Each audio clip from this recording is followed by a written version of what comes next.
జూబ్లీహిల్స్ ఉప ఎన్నిక గురించి ఏమైనా డిస్కషన్ జరిగిందా? ఎట్లుండబోతున్నది? అటు బీజేపీ కూడా బలంగా ఈసారి ఫైట్ చేస్తామని చెప్పి చెప్తా ఉన్నారు. ఈరోజు మహేష్ కుమార్ గౌడ్ గారు సంవత్సరం చేసి వారి శుభాకాంక్షలు. ఇది రొటీన్గా జరిగేటువంటి కార్యక్రమం. ప్రతి 2-3 నెలలకు ఒకసారి కార్యవర్గ సమావేశం జరుగుతుంది. దాంట్లో పార్టీ యొక్క కార్యక్రమాలు, ప్రభుత్వం చేస్తున్న సంక్షేమాలు ప్రజలకు పోతున్నాయా, పోతలేవా, ఇంకా ఏం చేయగలుగుతాం, ఇంకా ఏ రకంగా ప్రజల్లో పోదాం, పార్టీని ఏ రకంగా బలోపేతం చేద్దాం అనే ఒక అంశంపై చర్చ.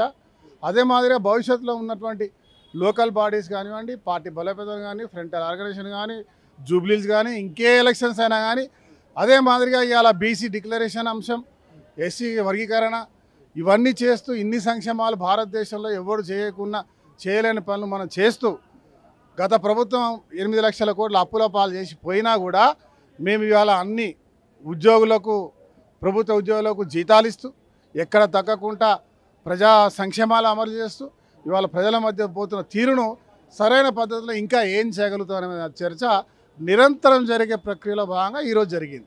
ప్రత్యేకంగా ఒక అంశం అంటే ఏం లేదు, రొటీన్ నిరంతరం. కల్వకుంట్ల కవిత గురించి ఏమన్నా కామెంట్ చేస్తారా? ఏ పార్టీలకు పోనంటారు కానీ ప్రచారం జరుగుతుంది కాంగ్రెస్ బీజేపీ అని. ఆమె న్యూట్రల్గా ఉన్నది, కొత్త పార్టీ పెట్టినా ఆశ్చర్యపోవాల్సిన అవసరం లేదని ఒక చర్చ కూడా జరుగుతుంది. మక్కన్ సింగ్ రాజ్ ఠాకూర్ గారు ఏం కామెంట్ చేస్తారు? కల్వకుంట్ల కవిత గారు కూడా ఒక మంచి నాయకురాలు. ఆమె నాకు తెలిసి ఏ పార్టీలో పోతుందని అనుకోవట్లే.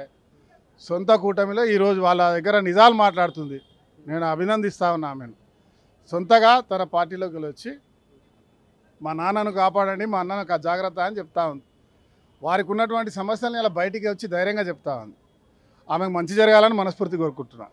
అసలైన తొలి వెలుగు. ఫాలో వాట్సాప్ @తొలి వెలుగు official.